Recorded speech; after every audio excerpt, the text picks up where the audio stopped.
ditangani, kita sebenarnya sedang menertawakan diri kita sendiri, ya. Membodoh-bodohi kita, seolah-olah kalau nangkap orang itu selesai masalah. Padahal tidak. Terus yang kedua, kalau negara ini ingin hebat, yang harus dibangun itu adalah sistem dan kompetensi sistem staf orangnya. Saya mendengar beliau kemarin baru mencoba kemarin beberapa orang yang kan kompetensi orang harus dibangun. Nah itu sebabnya kemudian mudah-mudahan nanti temuan-temuan kami ini kita akan sampaikan bukan hanya sistemnya, kita juga ingin standar minimal kompetensi orang yang harusnya seperti ini. Kayak contohnya misalnya sekarang temuan kami itu hanya melihat ada tidak disiplin, Pak. Tapi nanti ke dalamnya lagi kita akan lihat kesehatan itu misalnya jumlah kebutuhan dokternya itu berapa, standar minimalnya itu berapa, standar tempat tidur berapa, itu akan ke dalam lagi. Dengan begitu kita akan tahu quality services-nya. Jadi kompetensi ini. Nah, bagian yang ketiga yang juga penting, pekerjaan-pekerjaan ini tidak mungkin dilakukan oleh BPKP sendiri, oleh KPK sendiri, dan oleh provinsi sendiri. Nah itu sebabnya ada keinginan kuat, saya mewakili kepentingan KPK dan Prof. Mardiasmo juga kepentingan BPKP serta Pak Gubernur. Kami ingin menjadikan Jakarta itu sebagai center of excellence, sebagai barometer pelayanan publik yang bagus, sebagai role model. Nah ini komitmen ini yang harus didorong dan harus diwujudkan. Dan mudah-mudahan melalui program seperti ini di tahun kedua kita akan dorong terus ke tahun ketiga dan selanjutnya kita bisa menciptakan yang sesuatu yang lebih baik untuk kepentingan rakyat dan kepentingan bangsa.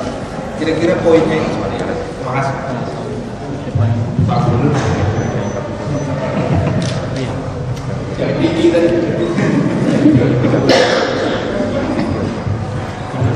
ya karena kami di pelaksanaan ya kami bagian bangun sistemnya, memperbaiki sistem yang ada. Seperti untuk negara, saya kira ini adalah dalam rangka pengawasan.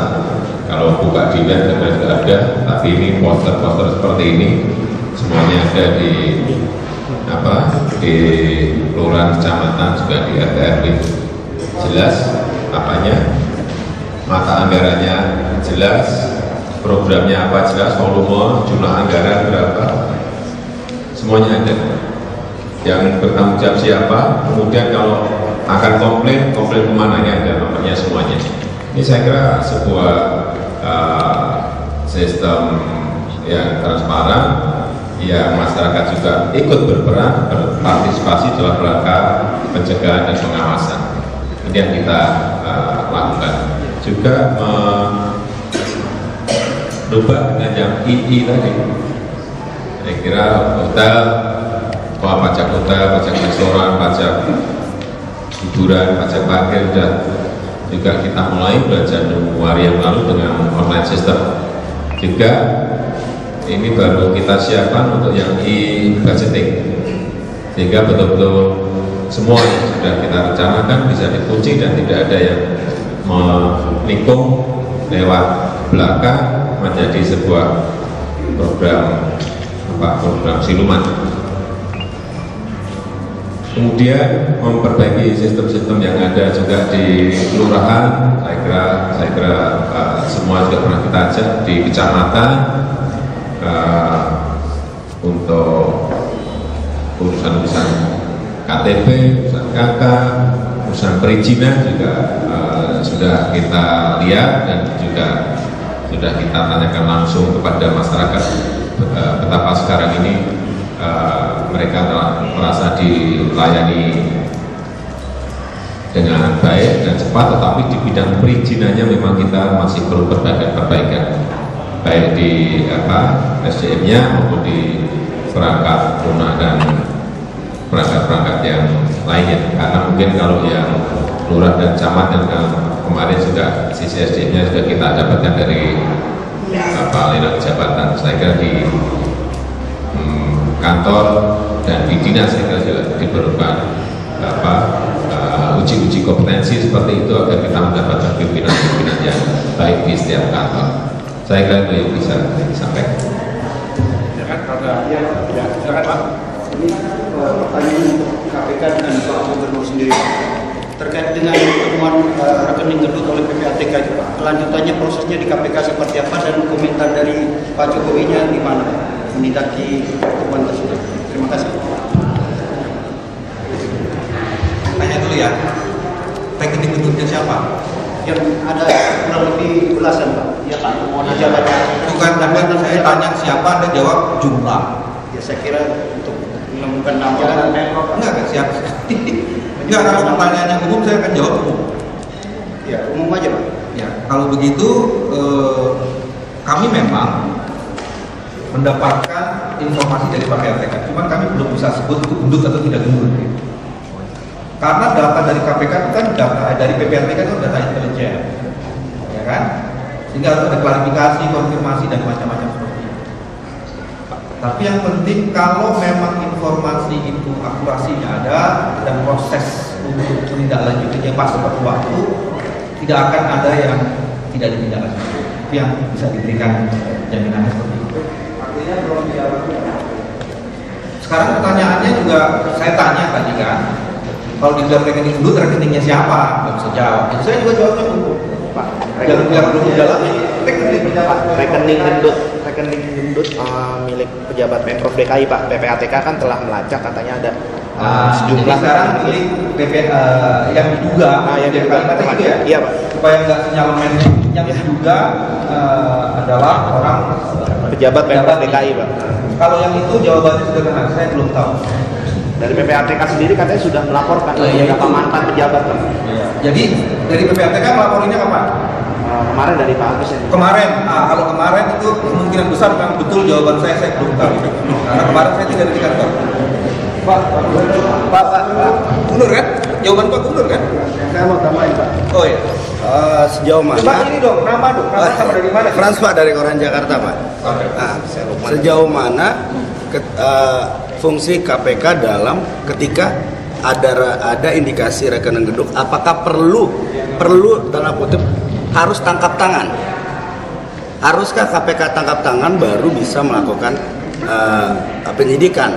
Karena sejauh ini yang di media KPK melakukan tangkap tangan baru ada kelanjutannya. Tidak dalam tanda kutip menindaklanjuti setiap laporan yang masuk. Namanya siapa Mas tadi? Frans Pak. Frans, kita ini konferensi persnya soal Korsubgat, koordinasi supervisi bidang pencegahan. Tapi karena Anda tanya, saya harus jawab. Kalau Anda lihat hampir 500-an, tidak sekitar 500-an kasus yang sudah ditangani KPK, itu hanya 20-30% yang operasi tangkap tangan. Jadi pertanyaan Anda misleading kalau menurut saya. Tidak semua operasi tangkap tangan. Kalau operasi tangkap tangan itu pasti ditindaklanjuti. Yang tidak bukan operasi tangkap tangan itu juga lebih banyak daripada operasi tangkap tangan.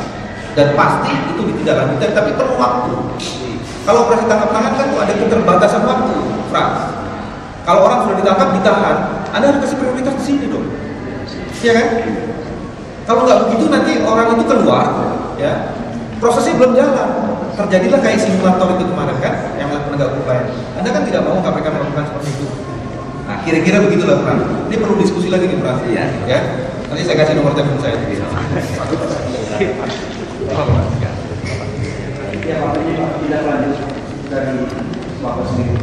nggak ngerti, saya sampai sekarang belum tahu rekening gendutnya yang punya siapa, rekeningnya punya siapa nggak ngerti, yang gendut siapa juga nggak ngerti, nggak ngerti, sampai sekarang belum tahu. Jadi kalau memang sudah ada resmi, memang betul-betul sudah ditemukan dan saya diberitahu ya saya nggak tahu, tapi saya belum ditemukan. Oke, cukup ya. Lagi Pak. Siang, nama saya Fabian dari kompas.com. Kompas.com. Kemarin Pak Gubernur bilang bahwa temuan BPK provinsi itu bermuara pada dua Pak. Pertama pada tindak lanjut ke tim penagih ganti rugi TPGR, sama satu lagi bisa ke penegak hukum. Yang saya mau tanya itu apakah mereka yang masuk ke tim penagih ganti rugi itu tidak unsur pidananya hilang gitu Pak? Saya belum tahu pertanyaannya. Mungkin Pak BPK, Pak Mardiaswa mungkin Prof. Itu cuma BPK bukan BPKP. Cuma BPK. Oh, BPKP Bu. Oh iya. Belum tahu bedanya BPKP dan BPK. Nah, maksudnya mungkin Prof bisa menjelaskan gitu. Apa TPGR itu masuk TPGR tetap apa unsur bedanya hilang atau dikembalikan atau gimana Pak? Penegak hukum ya, pandangan penegak hukum gitu Pak. Oh yang kemarin di BPK ya? Iya, provinsi Pak. Oke. Pandangan penegak hukum Pak.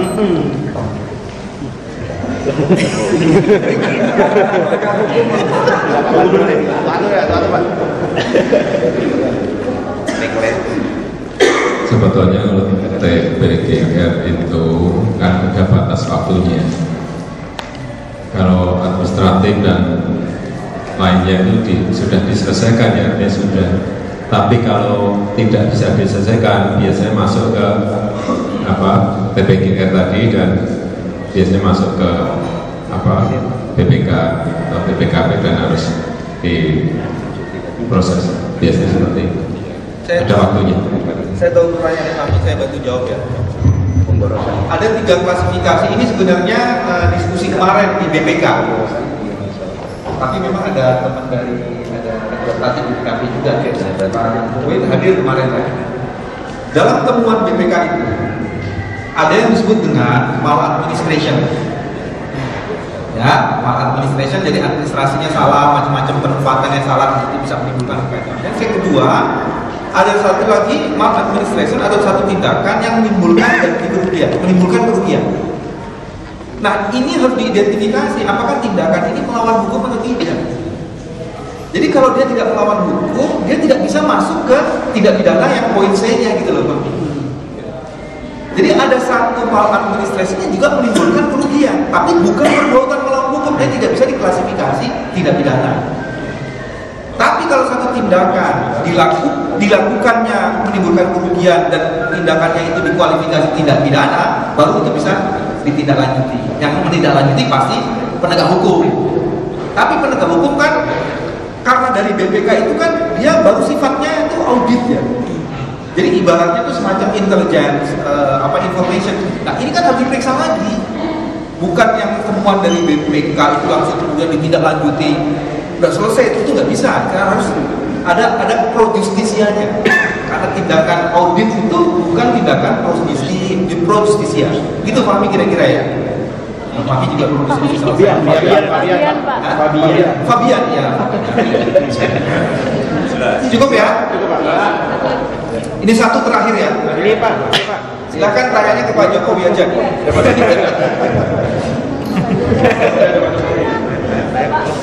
Ada yang Pemprov DKI yang tersangkut kasus korupsi nanti ada pendampingan nggak? Apa sih? Kalau ada pegawai DKI yang terkait korupsi ada pendampingan. Nggak kelihatan sih. Kalau misal ada Pemprov DKI yang terkait kasus korupsi ada pendampingan. Ada pendamping. Kalau sudah masuk ke korupsi kan urusan sudah masuk jadi urusan pribadi.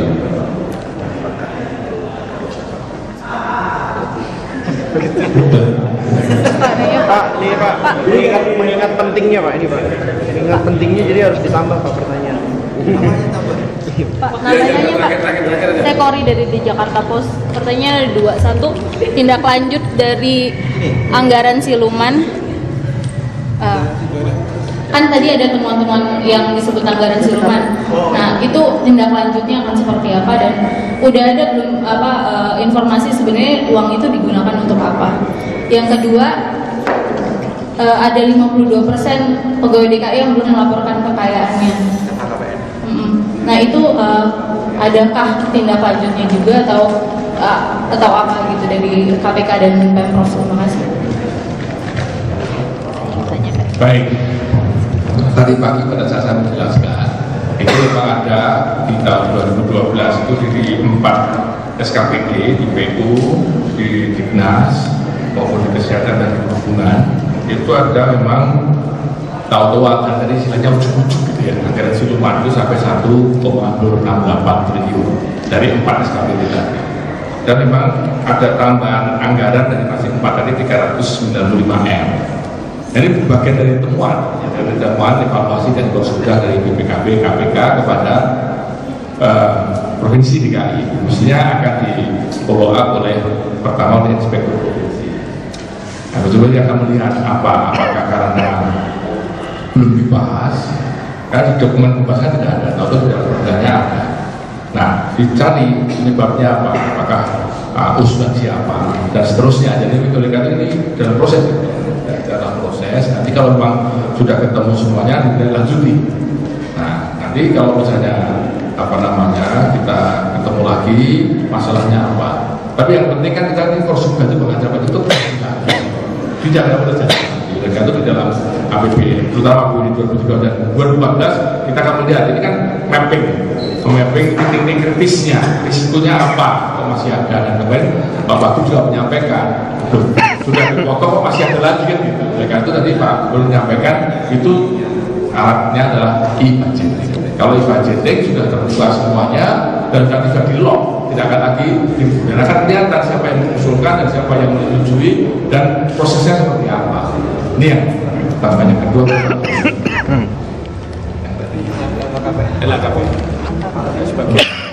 Karena pejabat baru yang dilantik kan. Ini dilantiknya baru-baru semua, kepala dinas baru, wali kota baru. Jadi belum melaporin gitu. Tapi saya akan perintahkan segera. Tindak lanjut dari 4 dinas tadi gimana? Ya kita yang tadi temuan tadi BPKB tadi. Kalau yang waktu saya setahu kami dalam proses ya, setahu ini kan ada kerjasama.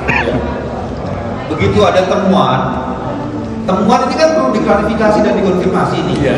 Apa sih penyebab utamanya gitu loh. Nah, yang akan diklarifikasi konfirmasi itu nanti provinsi yang akan lakukan. Gitu loh. Bukan di KPK.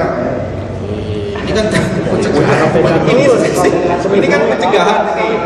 Kok tiba-tiba tadi ujung-ujung ada sesuatu muncul itu siluman. Ini kan perlu diklarifikasi, dikonfirmasi dari mana ininya, untuk apa. Jadi kita belum sampai pada titik wah ini adalah tidak pidana, belum sampai seperti itu. Supaya terjadi. Nah itu sebabnya tadi di ujungnya langsung ditangkap oleh Pak Gubernur. Kalau begitu kita akan bangun e-budgeting supaya tidak ada lagi nanti tiba-tiba ada dana muncul yang tidak diketahui dari mana asal usulnya. Pak Gubernur akan membentuk tim khusus nggak untuk menginvestigasi anggaran siluman itu? Belum tentu. Inspektorat cukup atau tidak Pak? Maksudnya tim khusus untuk nyari silumannya tadi? Iya. Silumannya itu kelihatan sebetulnya. Ada nggak Pak? Jawabannya apa Pak? Jadi silumannya di mana? Berarti inspektorat cukup ya? Gitu. Yang paling penting itu yang masuk-masuk yang sudah dicoret. Berarti yang nanti kita lock tadi. Kita kalau tidak kita lock kunci dengan sistem ya nggak akan rampung. Udah itu aja kuncinya. Tapi yang sudah muncul itu nggak akan diinvestigasi lebih lanjut Pak? Siapa yang menaruh anggarannya? Udah dicoret.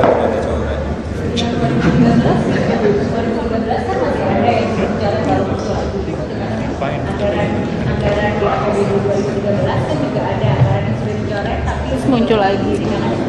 2012. Ya. Pak Wagub bilang 2013. Ya, memang seperti itu.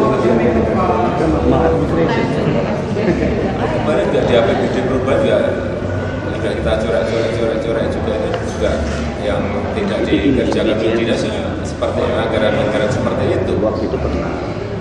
Yang ngumpul totalnya sampai 2,2 itu. Tapi itu bukan titipan ya, karena belum digunakan. Bukan titipan dari ketika sudah dari ujung nomor. Udah, kalau 2013. Baik, saya kira cukup ya. Pak, terima kasih Pak. Udah. Itu kepala dinas baru, kepala badan baru, wali kota baru, yang baru dilantik. Tapi akan saya segera perintah untuk mengajukan laporan segera. Targetnya kapan Pak? Untuk saya perintah sekarang. Kalau enggak apa Pak itu? Ya baik, mereka itu nanti kami juga ingin seperti yang Pimpinan KPK dan Pak Gubernur sampaikan bahwa ini harus juga diawasi. Kami menginginkan juga masyarakat ikut mengawasi, termasuk para wartawan jurnalis ikut mengawasi bagaimana tindak lanjut sehingga Korsuka itu betul-betul bisa mencapai sasaran. Dan nanti akan kita teruskan ke Korsuka. Demikian ya. Sekali lagi terima kasih. Selamat siang. Assalamualaikum warahmatullahi wabarakatuh.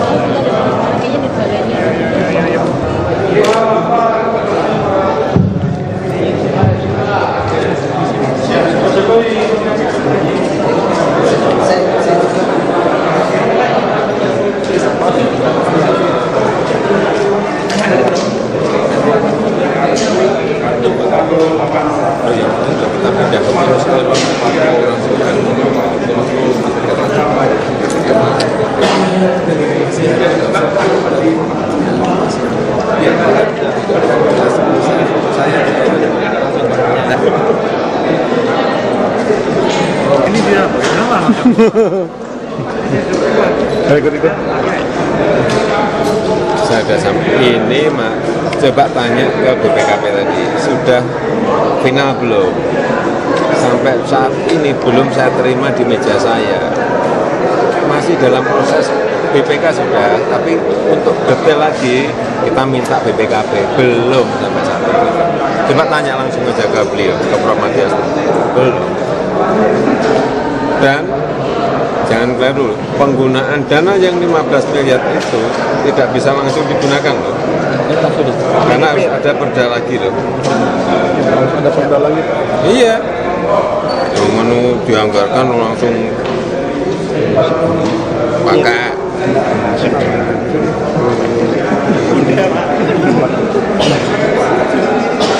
Kita dengan Kemenak sudah rampung. Rumah sakitnya akan kita hibahkan kepada UIN sebagai rumah sakit pendidikan. Udah. Jadi saham kita lepas dari Kemenak juga. Udah. Sahamnya 51%, tapi nanti jendewan. Loh, gimana sih? Rumah sakitnya itu sudah ada, tetapi kan kemarin sengketa sampai ke PK, ini PK-nya udahlah kita cabut. Ini kan juga untuk rakyat, untuk masyarakat aja. Sampai rame kayak gitu, ya sudah.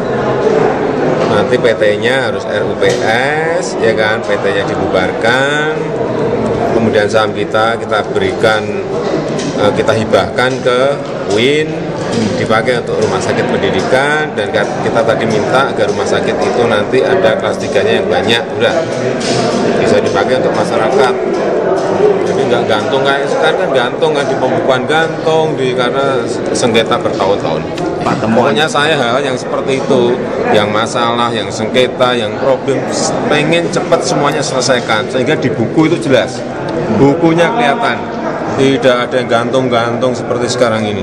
Pak, soal Depok akan bergabung dengan warga yang di lokasi perusahaan. Kapan akan di kampung-kampung Jakarta? Ya, nanti saya lihat. Kan sudah ada perbaikan di sana toh. Tapi yang apa, yang minta apa? Minta di rusun juga Pak. Rusun nggak apa. Nanti kalau rusun ini rampung dan mogot, baru dibangun. Nanti 18 rusun. Jadi bisa kita tarik ke situ. Ya. Kan nggak mau kan kita beri di Marunda, Buara, atau Jakarta Timur di Denwoker. Wacana Depok yang ingin bergabung, akan bergabung dengan DKI itu gimana? Tanggapannya? Depok jadi dipindahin ke masuk ke wilayah DKI Jakarta Pak. Kalau Pak sendiri gimana Pak? Kalau seandainya Depok masuk ke Pak, majuan dikit. Pak, majuan dikit. Pak, majuan dikit Pak. Pak, sorry, tanggapannya gimana? Pak, jauh Pak. Pak, belum selesai Pak. Pak, Assalamualaikum. Pak. Bapak. Pak. Aduh.